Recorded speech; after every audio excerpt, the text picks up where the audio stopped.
What if that heavy, suffocating guilt that keeps you awake at 2 a.m. is just based on a fundamental biological lie? Right, like an optical illusion. Exactly. What if every single time you agonized over a past decision, thinking, I made a terrible mistake, you were actually just torturing yourself over a fabrication? It's a wild thought to start with. It really is. So today, we're initiating you into a totally fringe, intensely fascinating philosophy. One that claims free will is, well, entirely made up. And because of that, you've actually never made a mistake in your entire life. Yeah, which is a huge claim. Yeah. So welcome to this deep dive. And today we're treating you, yes, you, the learner listening right now, as a brand new initiate. We're formally welcoming you into what the source material calls the Order of Cosmic Intelligence. Right, and we're pulling from this really esoteric text today called LURBA. It's the Cosmic Force Manifesto, plus a few supplementary notes on the subconscious mind. And just for context, LURBA is definitely not some mainstream peer-reviewed scientific journal. No, not at all. Right. It's this dense, deeply provocative philosophical manifesto. It tries to map out the underlying mechanics of the whole universe. And more specifically, like our psychological relationship to those mechanics. But before you start picturing, I don't know, secret handshakes or heavy stone columns or chanting in roads. Yeah, no robes here. Right. This manifesto completely flips the idea of a secret society on its head. The sources are super adamant about this. Yeah. There is absolutely no physical threshold to cross. None. You don't build a temple. You don't visit some sacred mountain to join this order. You become an initiate simply through the act of becoming aware. Just awareness. That's literally the only barrier to entry. The temple is all of existence. The goal of this whole decentralized network of people is really just to vibrate together in a shared conscious understanding of reality. Okay, so let's establish the foundation of that reality. Because if we're going to get to the promise of completely eradicating guilt from your life, Which is the ultimate goal here. right, the practical goal of this whole initiation. Hmm. But we first got to understand the engine driving this worldview. The text calls it the cosmic force. Right, the cosmic force. But, modern science already gives us a bunch of forces, right? We have Yeah. gravity holding us down. Electromagnetism. Yeah, the strong and weak nuclear forces. Science basically gives us this world of separate, distinct, kind of fragmented rules. And LRBA argues that compartmentalizing the universe like that is actually a massive flaw in human perception. A flaw. Yeah, the manifesto points to the one force. It says there is this single, invisible connecting thread of eternity, movement, and purpose. So, like, everything is connected by it. Everything, from a massive star going supernova in the Andromeda Galaxy all the way down to a microscopic leaf falling from a tree on Earth, it's all a manifestation of this exact same force. It's the unifying field. Exactly. It provokes all movement in the cosmos. Sometimes it pushes, sometimes it repels, but it always carries all bodies in the precise direction they're required to go. I mean, the scale of that is just dizzying. But what I find so compelling is how the text immediately grounds this huge concept right inside your own body. Yeah, it doesn't stay abstract for long. No, it doesn't. The simplest proof of this cosmic force isn't found by staring through a telescope. It's happening inside your chest right now. Your heartbeat. Exactly. The text points to your heart pumping blood and your lungs breathing air.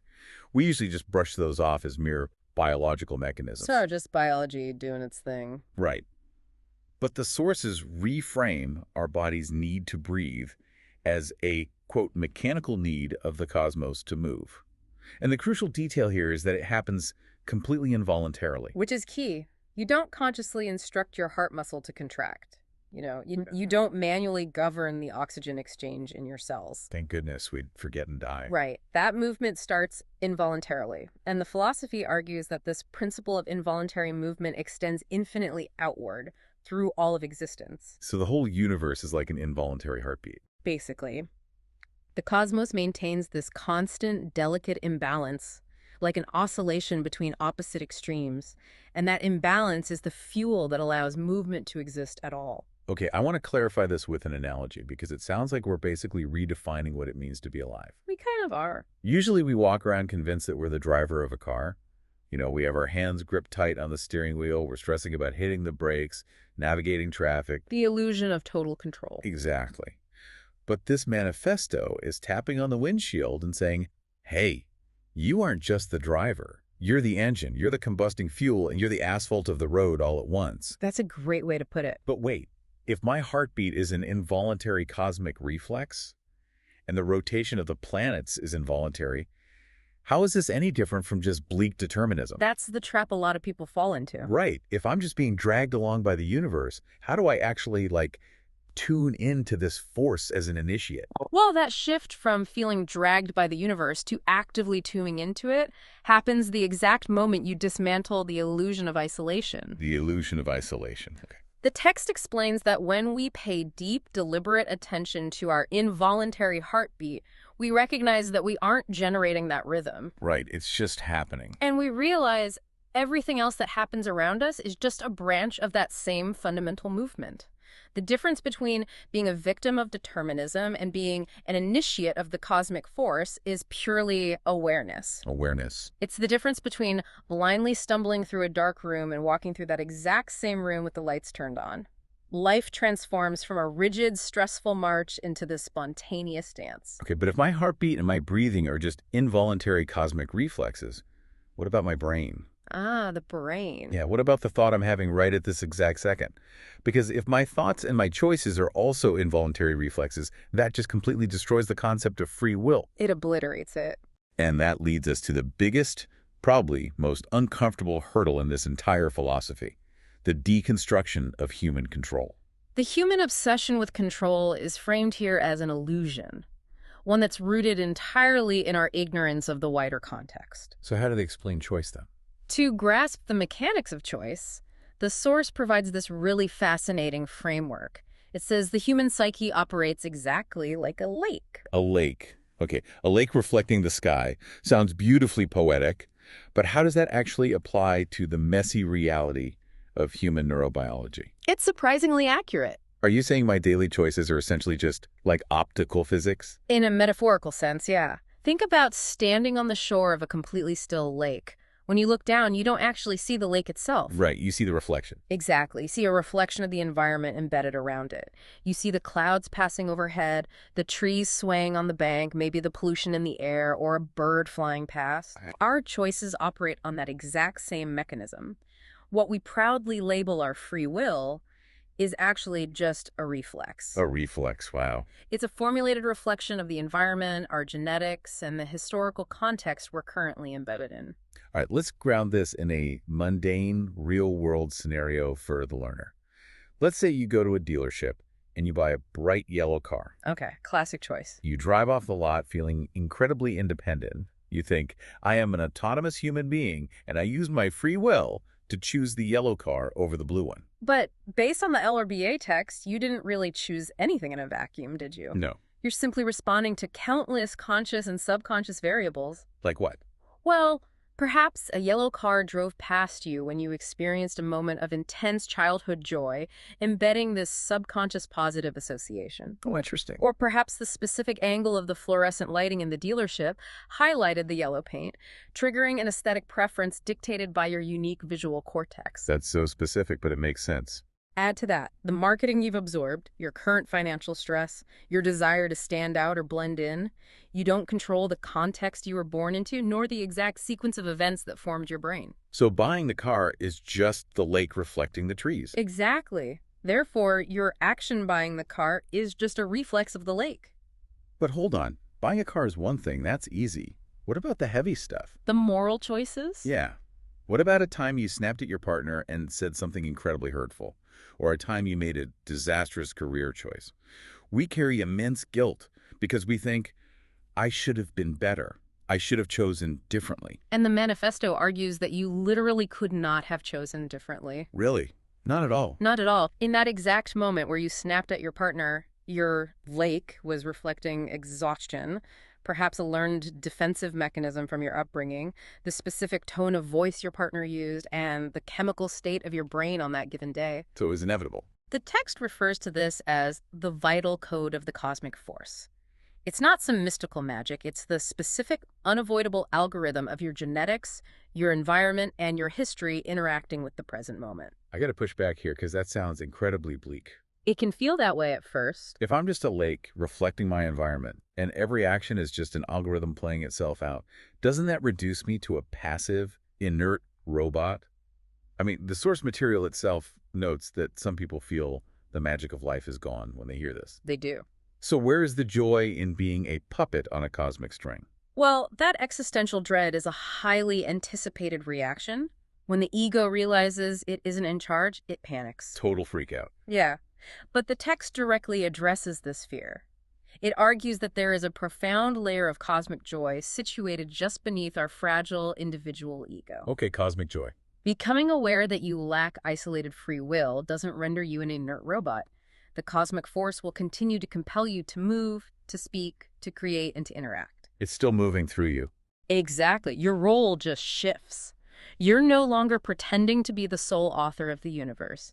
Instead, your true role is to be a conscious, wide-open channel for the cosmic will. Impelled to move. But no, that still has a hint of being forced against your will. It's actually the opposite of forced. The text introduces the concept of non-doing. Non-doing. Now, non-doing does not mean sitting paralyzed on your couch staring blankly at the wall. Right, not just giving up. Non-doing is the active cessation of anxious, forced effort. It's the bridge for pure inspiration. When you stop obsessively trying to control the outcome and agonizing over making the right choice, you allow the natural expression of the cosmic force to just pour through your unique position in reality. You get out of your own way. You still take action, but the action flows effortlessly from inspiration rather than grinding anxiety. Okay, so if we truly internalize this, if we accept that the lake is just reflecting the sky, and that every choice we make is an inevitable reflex of our context in the cosmic force, that brings us to the ultimate life-altering promise of this initiation. The big payoff. The total, absolute eradication of guilt. Yes. This is where the philosophy transitions from just an intellectual exercise into profound psychological liberation. So how does it eradicate guilt? To eradicate guilt, we first have to understand its anatomy.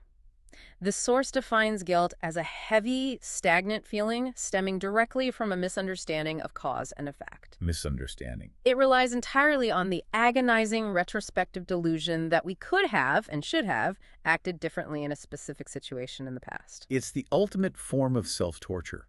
We replay a conversation 100 times in our head, tweaking our responses, punishing ourselves for not being smarter or kinder in the moment. Constantly fighting the past. Yeah, we suffer because we attribute the ultimate cause of an event to ourselves, or we project that blame onto someone else. And we do this because we mistakenly believe the world operates as a collection of isolated, disconnected parts with absolute free will. Exactly. The belief that we could have acted differently is the specific illusion that breeds all human heaviness. Every action gives birth to a reaction.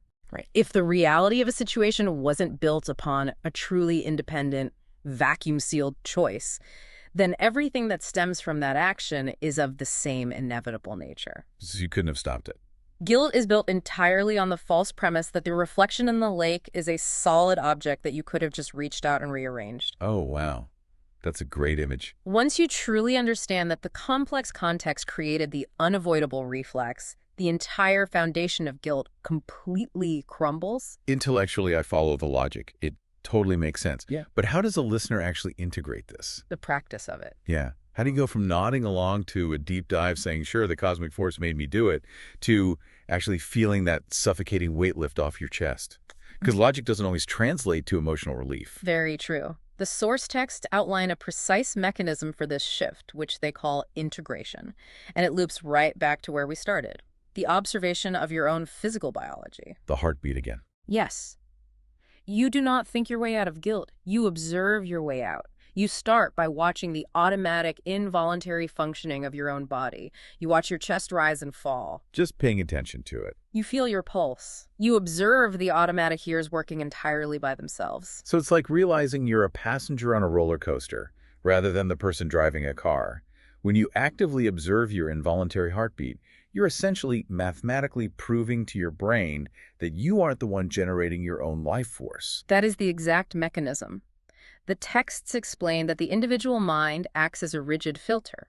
It normally blocks out the vast stream of information coming from the unconscious to maintain the illusion of control. We want to feel like you're in charge. Always. But when you continuously observe your involuntary nature, the porosity of that mental filter begins to increase. Meaning, the barrier between your conscious illusion of control and the subconscious reality starts to dissolve.